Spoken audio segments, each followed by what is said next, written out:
Төгс бүтээгч 2021.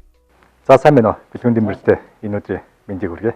За манай премиум группийн зүгээс жил болгон одоо барилгын салбарын энэ компаниудынхаа дунд төгс бүтээгчдийг арга хэмжээ зохион байгуулдаг. Тэгэхээр энэ удаагийн арга хэмжээнд бол одоо хоёулаа илүү төслийн удирдлага гэж юу юм те project management-ийн талаар тэгээд энэ төслийн эдийн засаг гэж зүйлийг бас гарч ирж байгаа нийт талаар за яриагаа хоёлаа ер нь бол саяхан PMI Mongolia энэ жилийн арга хэмжээ болсон. Энэ жилийн арга хэмжээ маань одоо төслийн эдийн засаг гэдэг нэрийн дор явагдлаа. Энэ талаар бас эхлээд мэдээлэл хуваалцаа. Тэгээд хоёлаа цаашаа ярилцаад явъя гэж бодож байна. За тэгээд за юуны өмнө урьж оролцуулсан премиум группийн хамт олондоо баярлалаа. За төслийн удирдлагын PMI олон улсын институт гэж байгаад байдаг. Mongolia chapter буюу Монгол дахь салбарын зүгээс төслийн удирдлагын чиглэлээр бас томоохон арга хэмжээнүүд төслийн удирдлагыг таниулах чиглэлээр үйл ажиллагаа явуулдаг. Энэхүү үйл ажиллагааныхаа хүрээнд бид нэр төслийн эдийн засгийг хөгжүүлэх гэдэг нэртэй томоохон арга хэмжээг зохион байгуулсан байгаа. За тэгэхээр энэхүү арга хэмжээ болон төслийн эдийн засаг гэдэг ойлголтыг ярьж эхлэхээс өмнө төслийн удирдлага гэж юу вэ гэдэг ойлголтоо эхлээд хоёлаа нэг чиглэл рүү хандуулсан зүгээр баг. Төсөл гэдэг нь өөрөө эхлэлтэй төгсгөлтэй онцгой үр дүнтэй зүйлийг л төсөл гэж олон улсын стандартаараа томьёолоод байгаа. Харин төслийн эдийн засаг буюу тэр төслийн эдийн засгийн 90 үе гэдэг ойлголт нь улс орнууд, байгууллагууд, хувь хүмүүс нэгдсэн нэг зорилгын төлөө хэтийн зорилгоо хэрэгжүүлэхийн тулд мэрэгсэн төслийн удирдлагын арга аргачлал тухайн төслийг удирдахад зориулагдж бэлтгэгдсэн мэрэгжлийн чадвартай төслийн удирдагч нарын хамтарсан хүчин чармаалтын үндсэн дээр хэтийн зорилгоо хэрэгжүүлэхээр хийж байгаа тэрхүү үйл ажиллагаа эргээгээд нэгдсэн нэг зорилго дээр тогтоод байгаа тэр олон төслийн нийлбэр цогц уялдаа холбоог л төслийн эдийн засгийн 90 үе. Тэгээд тэрхүү төслүүдийг бид нийлүүлээд төслийн эдийн засаг гэж нэрлэдэг байгаа гэсэн үг. Тэгэхээр өөрөө их том цогц ойлголт боловч нэр томьёо нь тодорхой болоогүй байсан боловч угаасаа байсан зүйл төслүүд бол эдийн засгийг хөдөлгөж явж байгаа гэдэг нь бол одоо манай Монгол улсын жишээн дээр ихэд тун ойлгомжтой байгаад байдаг. Тийм. Тэгэхээр яг маш энгийнээр бас аягүй дахиад тайлбарлаад хэлвэл ер нь бол тухайн улсын байна уу те одоо улс орнуудын эдийн засгийг бол том төслүүд нь өөрсдөө авч явдаг те том төслүүд хоорондоо ингээд уялдаатай байдаг. Том төслүүдийн ард одоо тухайн олон улсын том компаниуд ажилладаг. Тэрний ард одоо юу гэдэг тухайн улс орны те байгууллагууд ажилладаг. Тэгэхээр эргээд одоо энэ төслийн эдийн засаг гэж том нэр томьёо байгаа боловч эргээл одоо юу гэдэг төслүүд хэрхэн явж байгаа. Тэгээ тэрний уялдаа холбоо яаж байж байгаа гэдгээс эргээд буух юм байна. Тэгэхээр миний ер нь хардгаар бол одоо ингээд бүх зүйл төсөлчлөгдсөн буюу те ингээд төсөл хэлбэрээр яваад байна гэдэг зүйл байгаа. Тэгэхээр нөгөө ерөнхий байгууллагууд маань эргээд энэ төслийн удирдлага гэхээр эргээд нөгөө том нэр томьёо ороод юу гэдэг ойлгоод их сүрдээд эхэлдэг. Би болон манай байгууллага энийг юу гэж харж байгаа гэхээр ер нь бол одоо бүх зүйл ингээд төсөл болцсон юм чинь төслийн удирдлага гэдгийг бол маш энгийнээр ингээд ойлгох хэрэгтэй юм байна. Зүгээр бидний харж байгаагаар төслийн удирдлага нь бол альва ажлыг хийх дараалал те явц. За тэгээд юунаас эхлэх ямар дарааллаар явахыг бол тодорхойлсон тийм ажлын дараалал гэдэг утгаар нь бол бид нэр хараад байгаа. Тэгэхээр одоо ямар ч ажлыг хийхдээ энэ дарааллаар явах хэрэгтэй юм байна. Энэ аргачлалаар явах хэрэгтэй юм байна. Тэгвэл ер нь бол одоо альва зүйлийг мартаж санахгүй, орхихгүй, энээсээ болж эрсдэл үүсэхгүй гэж бол хараад байгаа.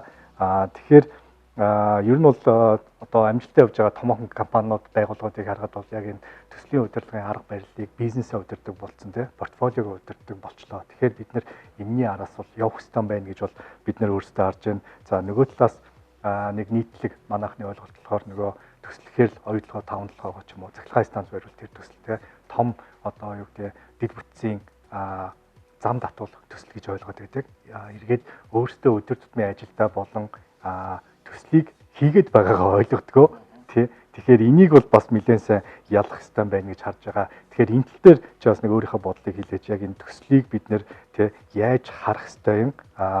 Бид нэр байгууллагууд дээр ямар алдаа нийтлэг байгаад байна гэдэг талаас нь. За төслийн удирдлага гэдэг нь миний харж байгаагаар бол их өргөн хүрээтэй ойлголт. Тухайн төслийн удирдлага гэдгийг ерөнхий томьёоллороо бол төслийг амжилттай хэрэгжүүлэхийн тулд мэдлэг чадвар, арга техник, арга барил. За тэгээд дээрэс нь хувийн туршлагаа ашиглаад тухайн төслийг амжилттай хэрэгжүүлэхэд гаргаж байгаа хүчин чармаалт, үйл ажиллагаа энэ дээр ашиглагдж байгаа бүхий л төрлийн оюуны өмч болон бит нөөцүүдийг бол нийлүүлээд хэлдэг юм том цар хүрээтэй ойлголт. Төслийн удирдлагын яг өнөөгийн төвшөнд бид нэр илүү нарийн задлаад ярих гэх юм бол арга техникүүд буюу байгууллагт ямар төслийн удирдлагын одоо боломжууд байгаад байгаа юм бэ? Төслийн удирдлагатай холбоотой програм хангамжуудыг ашиглаж гин үү? Энтэй холбоотой мэдлэгийн дата бааз байна уу гэх мэтчлэн сэдвүүд рүү нэг харж болно. Асгуул тухайн тэр төслийг удирдахад зориулагдсан боловсон хүчин байна уу? Эргээгээд тухайн төсөл дээр хэрэглэгдэж байгаа тэр арга техникүүдийг, тэр мэдлэгийн хүрээг, тэр програм хангамжуудыг ашиглах чадвартай тийм мэрэгжлийн мэрэгсэн удирдагч нар эдгээр хүмүүсийн хандлага, соёл, төлөвшил гэдэг зүйл нь бүрдсэн байна. А гуравдугаарт эдгээр зүйлсийг том агуулгаар нь зохицуулж явах тэр процесс үйл явц гэдэг зүйл байна уу гэдгийг бол бид нар харах хэрэгтэй. За дахиад нэг алхам ухраад ярих юм бол бүр зарчмын асуудлууд бол яригдана. Тэгэхээр төслийн удирдлага гэдэг өөрөө их том агуулгатай цогц ойлголт бол байгаад байгаа. Харин эндээс байгууллагууд өөр гэсэн өнцгөр, төслүүд өөр өөрсдийн гэсэн өнцгөөс хараад байдаг нь нэг том алдаа юм шиг надад санагдаад байдаг. Бид нэр төслийн удирдлага гэдэг ойлголтоо эхлээд бүрдүүлээд эндээс бид нэр энэ том далайгаас те ямар хэмжээний зүйлийг өөрсдөндөө аваад ашиглаад эндээсээ хамгийн оновчтой үр дүнг хэрхэн гаргах, хэрхэн хамгийн жижиг чулуугаар том чулууг хөдлөх боломжтой вэ гэдэг зүйлсийг эрэлхийлж эхлэх нь өөрөө энэ төслийн удирдлагыг хөгжүүлэх, эргээгээд байгууллага тус бүр өөр гэсэн тэр сонгомл өөрсдөө тохирсон үнцнийг бүтээх аргачлал юм болов уу гэж хараад байгаа. Окей. За тэгвэл одоо илүү юу гэдэг юм нэг жоохон практикл угаа буугаад тодорхой зүйл рүү бол бас хормоор санагдаж байна да. Энэ юун арга хэмжээг маань оролцдог сонсдог байгууллагууд бол илүү барилгын салбарынхан байдаг. Миний харж байгаагаар бол барилгын салбарынхан маань илүү одоо бас юу гэдэг төслийн удирдлагыг яг үндсэн үйл ажиллагаанд аваад хэрэглээд датцсан буюу энэ бол тодорхой төсөвтэй хатуу графикийн дагуу явдаг үйл ажиллагааныхын дараалал нь тодорхой ийм давхар ажиллаа хийсний дараа энэ ажиллаа хийнэ гэдэг зүйлүүд бол байгаад байдаг.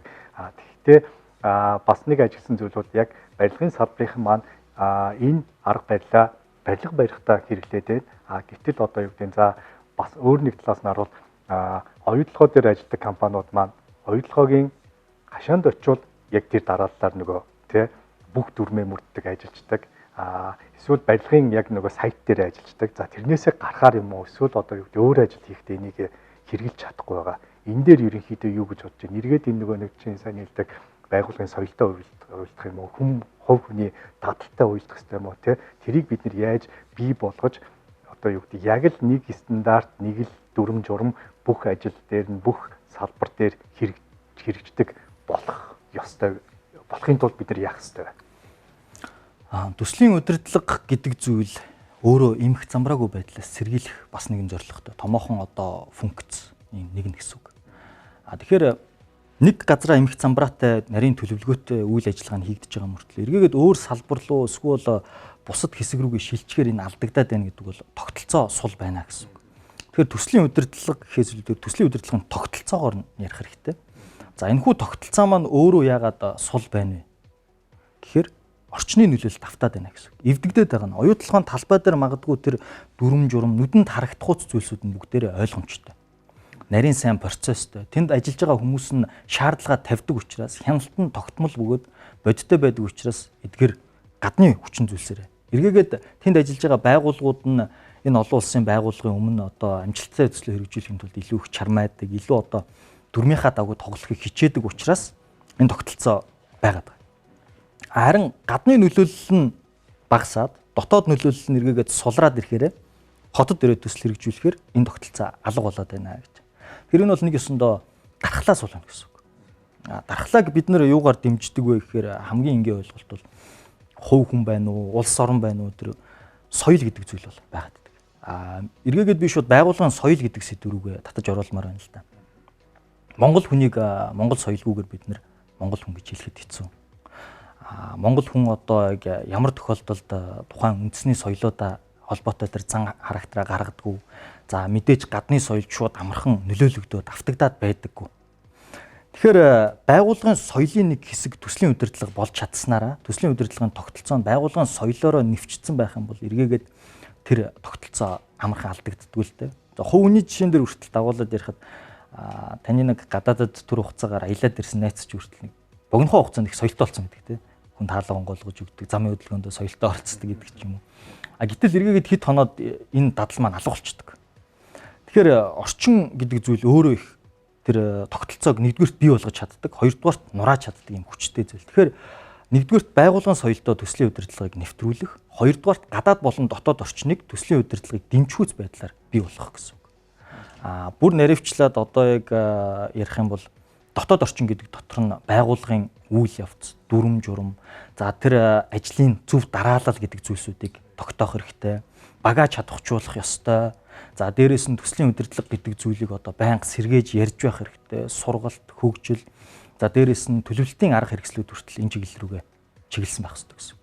Харин гадаад орчиндөө бол бид нэр туслан гүйцэтгэгч, харилцагч байгууллагууд, за бид нартай хамтарч ажиллаж байгаа тэр бүхий л оролцогч талуудад ийм зүйл байгаа гэдгийг таниулах, нэвтрүүлэх, хэвшүүлэх, хөгжүүлэх үйл ажиллагаанууд дээр бол бас өөрсдийнхөө оролцоог нэмжих хэрэгтэй гэсэн. Ингээд ирэх юм бол бид нэр одоо дотоод гадаад орчноороо дамжуулаад тогтолцоогоо бэхжүүлж идэг, байгууллагын соёлын дархлаагаараа ямар нэгэн сөрөг одоо ийм нөлөөллийг бол одоо багасгаж идэг буюу тэр тогтолцоог эвдэх гажуудлыг бол бид нэр сэргийлж чаддгаа гэсэн. Тийм байна. Тэгэхээр одоо нөгөө жишээ нь би болон өөрийнхөө байгууллага дээр харахаар бид нар ч нөгөө монголчуудын нэг нийтлэг дутагдал байдаг. Надад тийг санагдаг. Жишээ нь одоо хизээж юма төлөвлөдгөө. Нэг хүн маань ажиллаа төлөвлөсөн байлаа гэхэд бусдын төлөвлөлтгүйгээс болоод тэр хүний төлөвлөсөн ажил хизээж тэр төлөвлөгөөгөөр явж чаддгөө.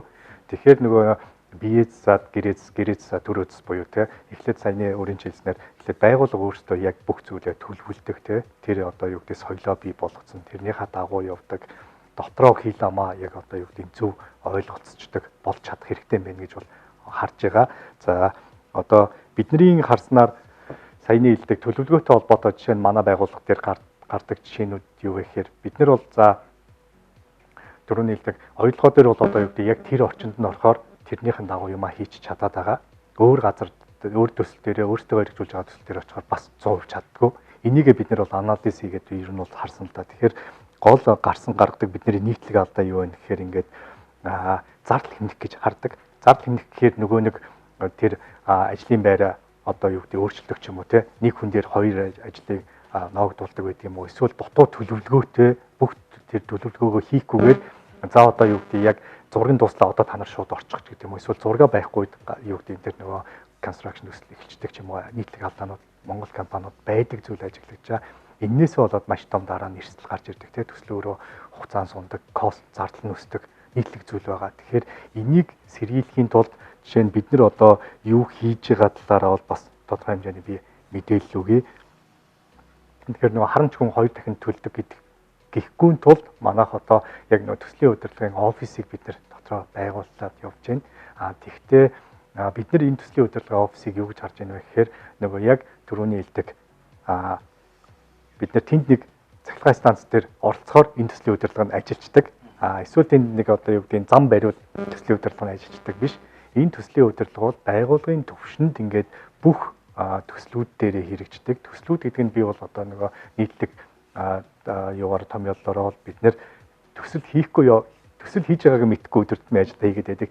Тэрийг маш тодорхой болгоё. Бид нар бол өөрсдөө бол би юу гэж ойлгоод байна гэхээр бүх хүн төсөлд оролцож байгаа. Бүх хүн төслийн менежер болоод одоо юу гэдэг байгууллага дээр ажиллаад байд юм байна. Тэрийг бид нар өөрсдөө ойлгодгүй юм байна.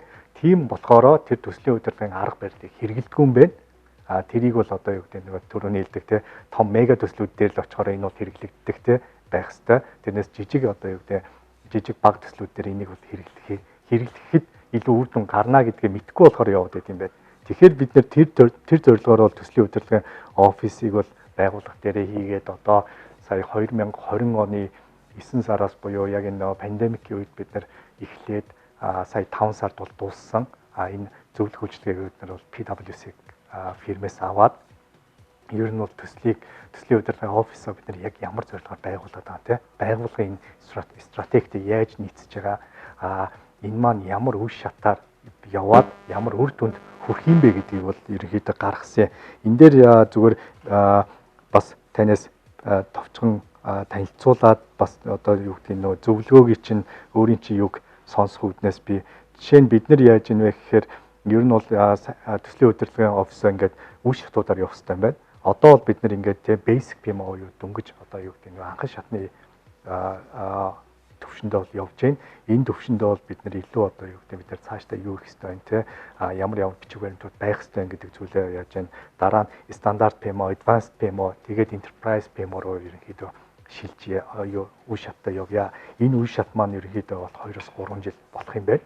Тэрнээс биш бид нар өнөөдөр байхуулаад те нэг жилийн дараа одоо юу гэдэг бүх бизнесээ портфолиогоо энэ PMO-гоор удирдах гэхэд бол бас боломжгүй юм байна гэдгийг бол ойлгосон. Тэр зарчмаараа бол яг хоо бид нар энэ road map гаргаад явж байгаа. Энэ road map-ийн хүрээнд бол бас ингээд нэлээд ажлууд хийхээр төлөвлөж байна. За бидний энэ явж байгаа юг харьцуулахад бусад жишээ нь одоо юу гэдэг Монголд ингээд PMO нь олон жил болсон компаниуд байгаа, PMO-го эхлүүлж байгаа компаниуд байгаа. Энэ туршлагаас бас хуваалцаад ер нь бол ингээд яаж явах хэрэгтэй вэ те байгууллагууд стратегитэйгээ PMO-го яаж уялдуулах хэрэгтэй гэдэг талаараас санал хуваалцаач. За PMO гэдэг ойлголт маань өөрөө төслийн удирдлагын газар хэлтээс нэг ч гэдэг. Ерөнхийдөө бол төслийн удирдлагыг л байгууллага дотроо хөгжүүлж, хэвшүүлэх зорилготой ийм газар байна. Төслийн удирдлагыг нэвтрүүлэх гэдэг үг эсвэл энэ тренд маань өөрөө тренд байх аль хэдийн болчихсон. Байгууллагууд одоо төслийн удирдлагыг бол аль хэдийнэ мэддэг болчихсон. Энэгээрээ ажиллаа хийгээд явдаг. Гол нь яг төслийн удирдлага хийгээд байна гэдгээ таны түрүүний хэлж байгаа шиг бас ойлгохгүйгээр, мэдэхгүйгээр, тодорхойлохгүйгээр яваад байдаг ийм жишээнүүд бол их байдаг. За нэг хэсэг бол одоо сургалт илүү авдаг, одоо таниулах чиглэл рүүгээ явдаг байсан бол одоо илүү нэвтрүүлэлт. За төслийн удирдлагын газар хэлэлцтэй болёо, нэгжтэй болёо. Энэгээрээ дамжаад төслийн удирдлага гэдэг зүйл чинь байгууллага дотор байж ах юм байна. Энийг ярихаас өмнө бас нэг байгууллагын ой санамж гэдэг зүйлийг ярих хэрэгтэй байна. Байгууллага өөрөө амьтаа буюу ой санамжтай байх хэрэгтэй. Нэг амьд архивын үр гүйцэтгээд байдаг хэсэг бүлэг хүмүүсээс байгууллага ой санамж тогтож болохгүй л дээ. Тэр хүн гараад явчихад байгууллага төслийн ой санамж алдчихдаг. Тэр төслийн сайн туршлага, тэр төслийн арга барилууд, тэр удирдагчийн одоо гаргаж исэн хичээл зүтгэл бүгдээрээ хүнээ дагаад явчих юм эрсдлүүд байгаа. Тэгэхээр байгууллага өөрөө ой санамжтай байна гэдэг нэгдүгээрт мэдээлэл, хоёрдугаарт төслийн тухай одоо тэр сургамжууд, гуравдугаарт төслийн одоо бүхэл баримт бичиг, түүхэн мэдээллүүд маш эмх зэгцтэйгээр хэрэглэгдэхүүнтэйгээр хадгалагдаж үлдсэн. Эргээгээд энэ соёлын нэг хэсэг болоод байгууллагын түүгээрээ дамжуулаад байгууллагын төслийн удирдлага бол илүү үр дүнтэй байдаг гэсэн. Тэгэхээр танилцуулах үе шат бол Монгол улсад хангалттай хийгдчихсэн гэж бол одоо бас харж байна. Тэгэхээр төслийн удирдлага гэдэг бол бүгдээрээ мэдчихсэн, ойлгочихсон үе шат руу. Харин нэвтрүүлэлт дээр төдийлөн хангалттай бас явж чадахгүй байна. Зарим байгууллагууд бол одоо нэвтрүүлэх нэр төдий байх нь илүү одоо чухал байгаад байгаа. Тэгэхээр та ч гэсэн өөрөө мэдж байгаа танай байгууллагатай ингээд энэ хөгжүүлэлт дээр нь хамтарч ажиллаад явж байгаа хүний үед бас хөгжүүлэлт гэдэг нэг шинэ үе байна. Дахиад төслийн удирдлагыг нэвтрүүлээд PMO байгуулъя гэдэг шийдвэр тэр дид бүтцийн бэлдээд тэр ажлаа эхлүүлэх нэг хэсэг. Дараа нь хэвшүүлэлтийн асуудал, хөгжүүлэлт гэх дахиад олон үе шатууд бол байдаг. Тэрийг урт хугацааны тоглоом гэж хараад стратегитэйг уялдуулж өгөх нь таны түрүүний хэлсэнчлэн маш чухал байдаг. Нөгөө юу хийх гээд байгаа гэдгийг ойлгохгүйгээр хэрэгтэй олон зүйлийг хийгээд ах нь үр дүнлөө хөтөлтгүй маа. Үр дүндээ хүрэхийн тулд хэрэгтэй зүйлүүдийг хийх ёстой. Тэрнээс ч олон хэрэгтэй зүйлийг хийгээд үр дүндээ бол хүрэхгүй.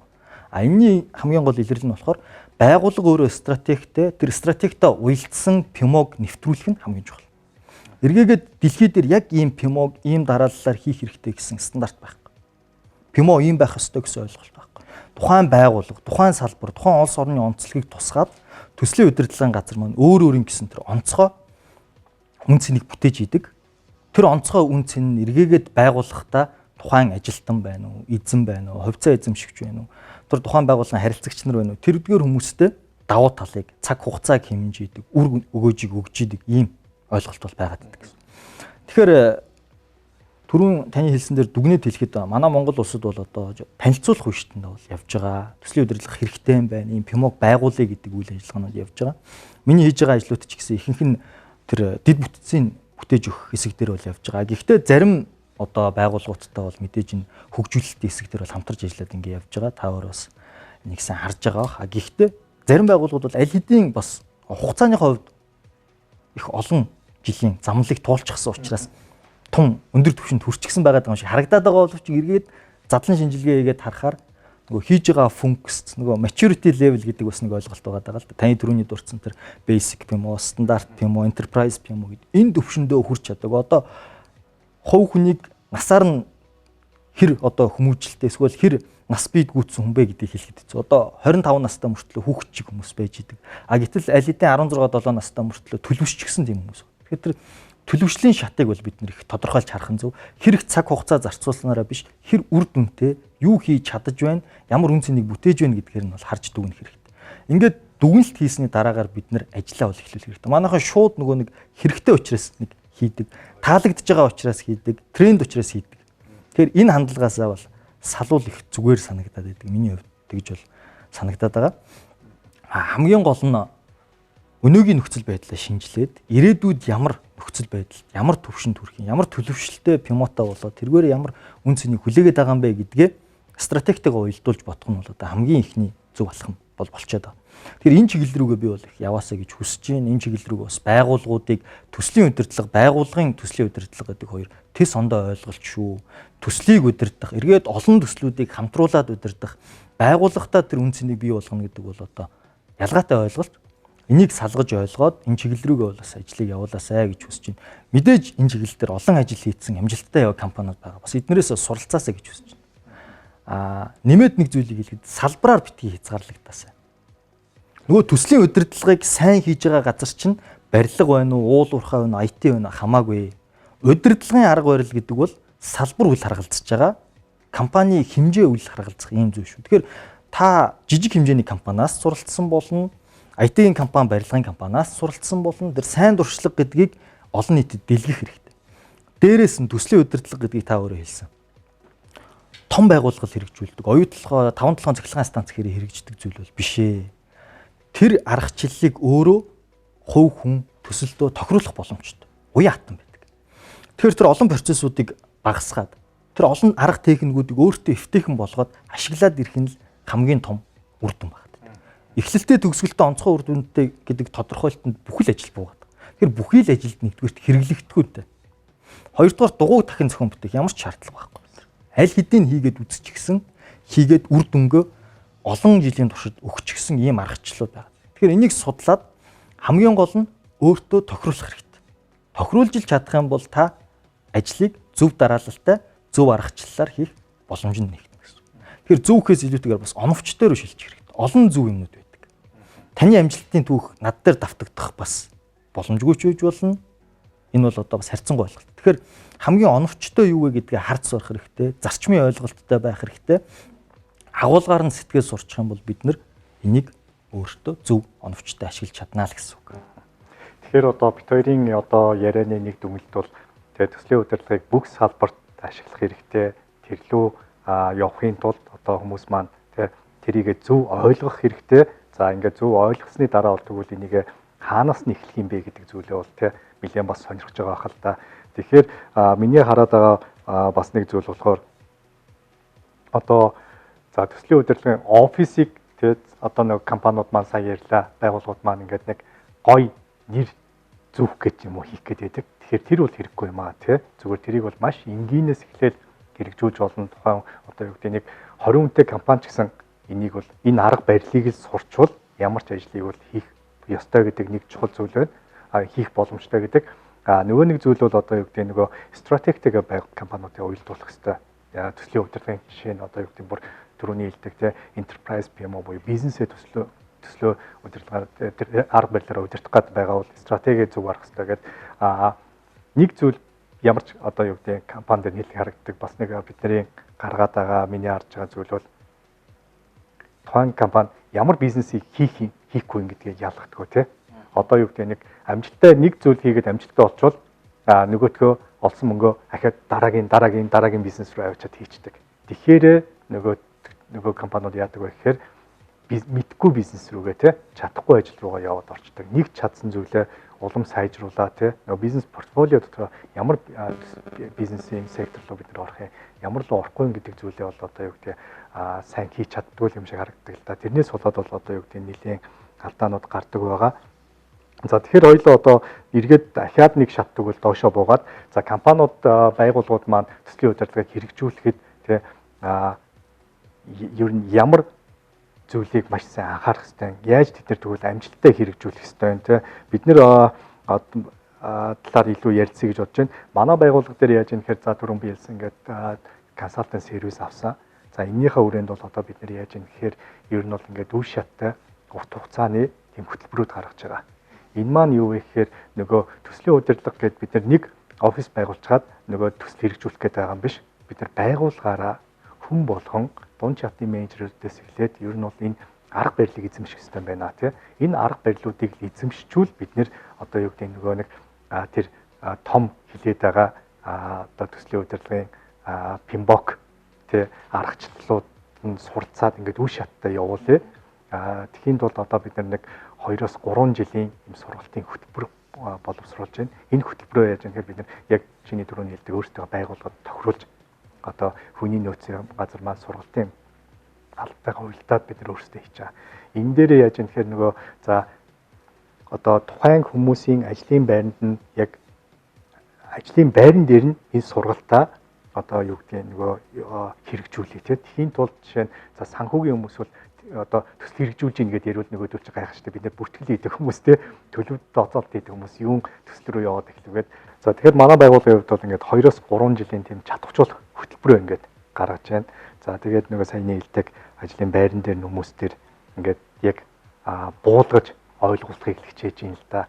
За нөгөө талаас бас яаж юм гэхээр бид нар нөгөө ISO гэж ярьдаг те чанарын удирдлага нөгөө бүх одоо ISO ч бас нөгөө талаас яг л нэг одоо бүх зүйлийг стандартчлаад ямар дараалалаар яаж явах ёстой бэ гэдэг зүйлийг л улам буулгаад өгчөж байгаа байхгүй.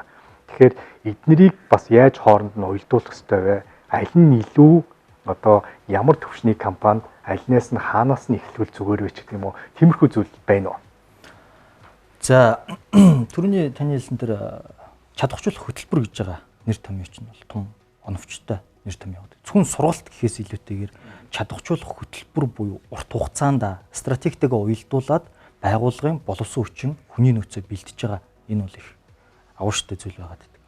Яг энэ агуулгаараа бид нэр зөвхөн SOP байна уу, ISO байна уу эдгээр процессуудыг байгууллагыг тогтворжуулж байгаа арга хэрэгслүүд гэж харах хэрэгтэй. Ойлгомжгүй байсан үйл явцуудыг бид нар нэгтгэж байгаа. Байгууллагт одоо ямар нэгэн стандарт, төслийн удирдлагын стандартыг ялангуяа нэвтрүүлж яхад ажиллаж байгаа нийт хүмүүсээс нь үйл явцыг зуруулаад үзүүлэх их сонирхолтой үр дүн гардаг. Тухайн ажлыг хийдэг хүмүүсээс та төсөл дээр төслийг ямар үйл явцаар явж гэнэ гэдэг хоорондоо зөрдөг. Тэгэхээр хамгийн энгийн шалгалт аваад үзэхэд л тухайн байгууллагын боловсон хүчин маань ажлын логик дарааллыг арай нэг өөр өнцгөөс хардаг. А хийгээд Б хийн гэж харж байгаад нөгөө нь Б хийгээд А хийж болдгийм байх гэж харж. Тэгэхээр нэгдүгürt хөвшүүлэх гэдэг энэ арга хэрэгсэл байна. Тэгэхээр үйл ажиллагаагаа хөвшүүлнэ гэдэг маань эргээгээд бүхий л төрлийн байгууллагуудад бол хэрэглэгдэхүүнтэй зүйл. Бид нэр ISO гэдэг нэр биш, төслийн удирдлага гэдэг нэр биш. Үйл ажиллагаагаа тогтворжуулж байгаа тогтолцоог бүтээгээд байгаа гэдгээ хараад яаж вэ гэдэг тэр гаргалгаа өөрсдөө гаргаж явах хэрэгтэй. Тэрийгээ сайн ойлгох юм бол цаад хэрэглэгдэхүүн гарч ирдэг гэсэн.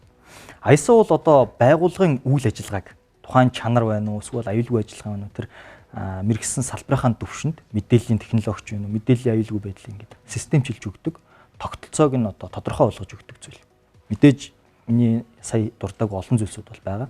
Төслийн удирдлагын одоо тогтолцоо, систем, процесс гэж яриад байгаа энэ зүйл маань бол төсөл болгон онцгой. Таны түрүүний хэлсэн одоо нэг салбарт гаргасан амжилт эргээд өөр салбарт амжилттай болж чаддгүй. Ийм жишээ олон байдгаа гэж ярьсан. Тэгэхээр эргээгээд тэр процессыг сайн тодорхойлж байгууллагын ой санамжинд суулгаагүй л юм гэсэн үг.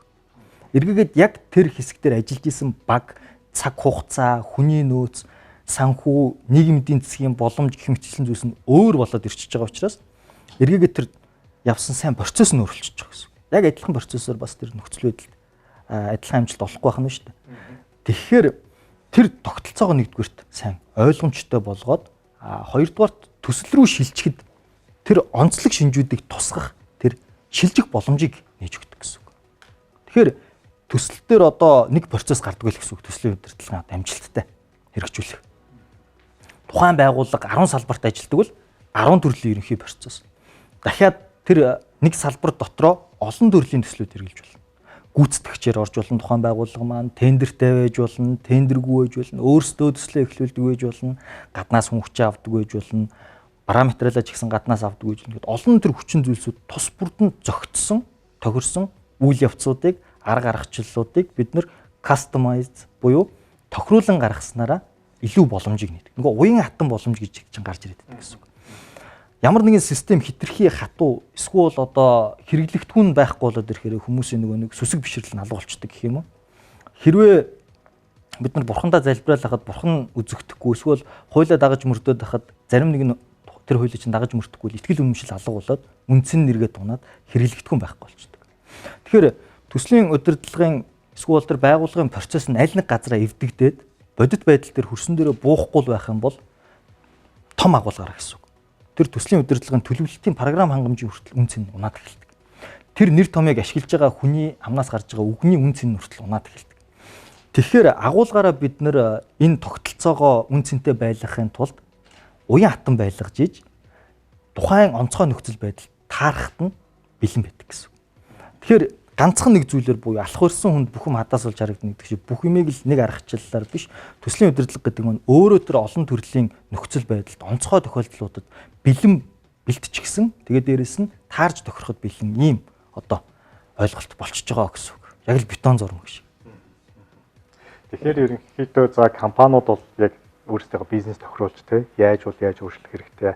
За тэгээд ер нь бол төслийн удирдлага бол зөвхөн нэг аль бэлтсэн биш. Энэ бол компани даяараа байгууллага даяараа сурах тэр дадлыг бий болгож ижил байгууллагууд бол амжилттай явах нэг хамгийн чухал хүчин зүйл болоо л энэ. Сүүлийн судалгаан дээр ч гэсэн гарсан байсан. Яг энэ амжилттай яваа байгууллагуудын яг удирдах түвшний менежерүүдийн хамгийн чухал одоо 3 скил гэж ярьдаг чадварууд юу байна вэ гэхээр эргээд энэ маань одоо сүүлийн үед шинээр орсон зүйлүүд яг төслийн удирдлага байхгүй.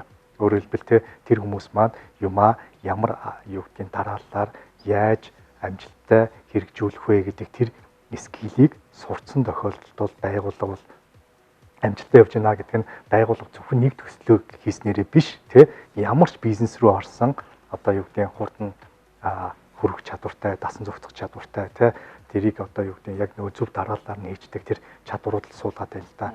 Тэгэхээр бидний ч гэсэн одоо харж байгаа зүйл бол одоо яг бид хоёрын ярианы хамгийн гол одоо зүйл бол байгууллагууд маань за ингээд ПМО байх хэрэгтэй гэдгийг бол Монголд бол ойлгоод эхэлсэн юм байна Тэр лөө яг явж байгаа юм байна.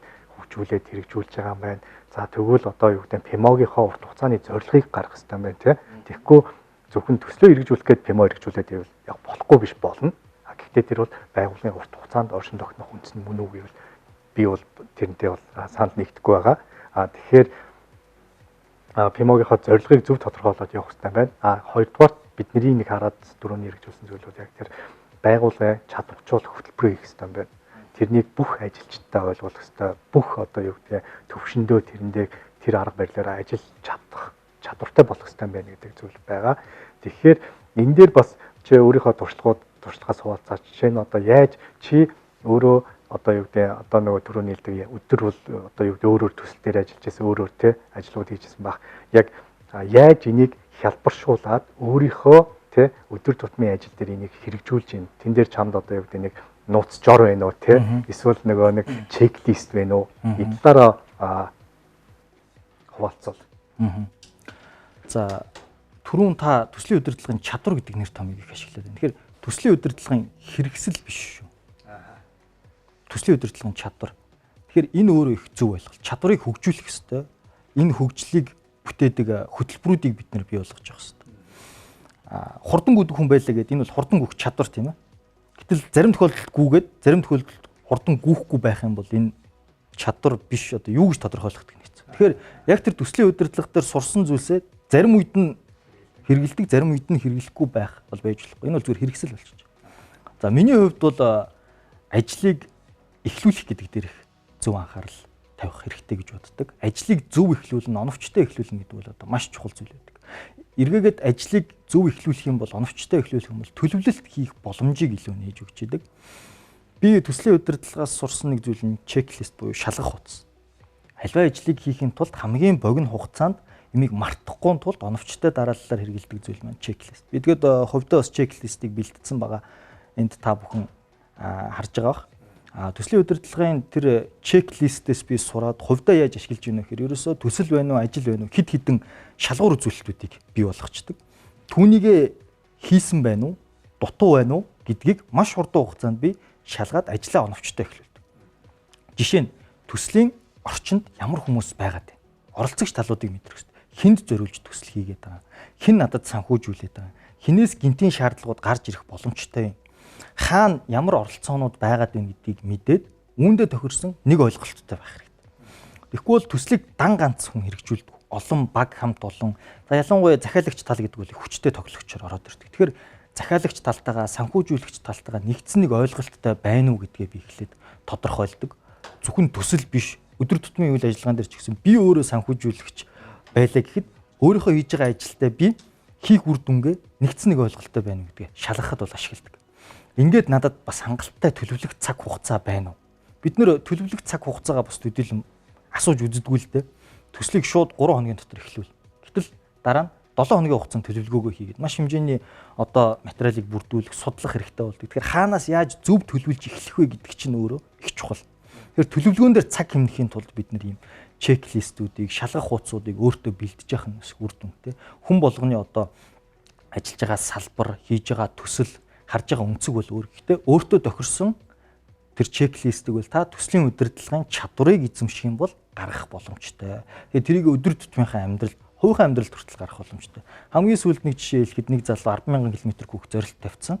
Excel дээр график хийчихсэн. Тухайн өдрүүдэд гүйж байгаа өөрийнхөө тэр зорилтуудыг гаргасан үр дүнгээ хараад энэ байдлаараа би явах юм бол зорилготой хүрч чадахгүй нэ. Гэхдээ өөрөг нь эдийн хэмжээнд чадварчулчих юм бол эдийн хэмжээнд би жоохон шахаад өгөх юм бол би зорилготой ийм хугацааны дараа хүрэх нэ гэдгээ бодтойгоор хяндаг. Тэгээд өөрийнхөө би их ачаалал өгөлгүйгээр тэрэндээ стресслгүйгээр зорилгоо биелүүлээд байгаа. Тэгэхээр юмыг хяналтандаа байлгах бас энэ боломжийг таамаглаж мэдэх энэ боломжийг танд олгоод байгаа. Тэгэхээр юмыг мэдэхгүй байх юм бол та стресстэй те. Одоо би 10,000 км гүнгээ өөртөө зорилго тавингуудаа тэрэндээ гүйж чадахгүй, хүрч чадахгүй, хүр хөвгөө мэддэхгүй байх юм бол ингээд сэтгэл санааны хувьд хүртэл тогтургүй байна.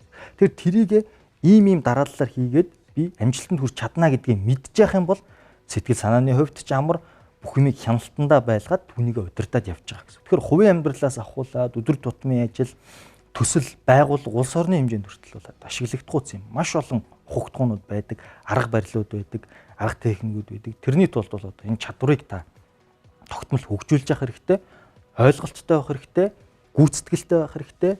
Одоо энийг хэрэгжүүлэх ийм харилцааны ур чадвар байдаг бас давхар хөгжүүлэх хэрэгтэй тийм ээ. Өөрийн чинь яг саяга гаргасан нөгөө төслийн муу ажил эхлүүлэх шалах хуудас гэдгийг бол бид нар бүх оролцогчтойгоо хуваалцсан. Тэгэхээр манай оролцогчид эндээс бас санаа аваасаа гэж бол хүсэж байгаа. Би ч гэсэн одоо юу гэдгийг бас бизнесийн байгууллагад нэлээд жил ажиллаа. Эргээд харахаар яг нөгөө ажлаа зөв төлөвлөж эхлэх нь бол хамгийн чухал. Бид нар одоо юу гэдэг нэг жижиг хэмжээний төсөл эхлэхэд яадаг вэ гэхээр одоо эхлээд зардлаа харцдаг. За хэн ажиллах вэ гэдэг багийн гишүүдээ гаргацдаг. Ямар хугацаанд хийх вэ гэдэг энэ үр дүнд хүрэх вэ гэдгийг бол харж хийчээ та. Тэгэхээр эргээд яг нөгөө өөрийн чинь юунаас харахад шалгууднаас харахад эргээд бид нэр те стейкхолдерууд нь хийхээр юм те communication нь яаж явах юм нөгөө RASI matrix гэдгийг бид нэр гаргаж байгаа мó гаргахгүй байгаа мó хүмүүсийнхаа те багийн гишүүдийнхаа ажлын хуваарийг зөв гаргасан юм уу эсвэл одоо юу гэдэг энд ямар эрсдлүүд байгаа ч гэдэг юм уу те ийм зүйлээ харахгүй л явчаад байдаг л дээ. Тэгэхээр жижигч байсан хамаагүй ажил дээр яг саяны шалах хуудасаар ингээд явуучвал бидний харж байгаа зүйл бол одоо яг энэ төсөл буюу ажил маань амжилттай хугацаанд хэрэгжих юм аа гэдэг зүйл байгаа юм л да. Тэгэхээр бид хоёрын өнөөдрийн энэ ярилцлагын одоо юу гэдэг хамгийн гол дүгнэлт бол жижигч вэ, томч вэ, төслүүд байна, ажлууд байна. Тэ энийг бол хэрэгжүүлэхдээ эхлэхдээ ядаж бид нар одоо шалах хуудас зөв гаргаад эхэлчихье. Тэгвэл энэний анхны маань суурин зөв тавигдах юм аа тий. Тэрнээс цаашаа ажлууд бол одоо ингээд яг төлөвлөгөөнийхөө дагуу явах ёстой шүү гэдэг дээр бол би энэ байгууллагуудаа бас сайн хэлмээр байна. Тэгэхээр энийг хийдэг болоосой тий энэ дадлыг компани дээрээ суулгаасай. Тэгэхээр нөгөө түрүүний хэлдэг урт хугацааны яг ажилчдаа чадварчуулах тэр хөтөлбөрийг хийгээсэй.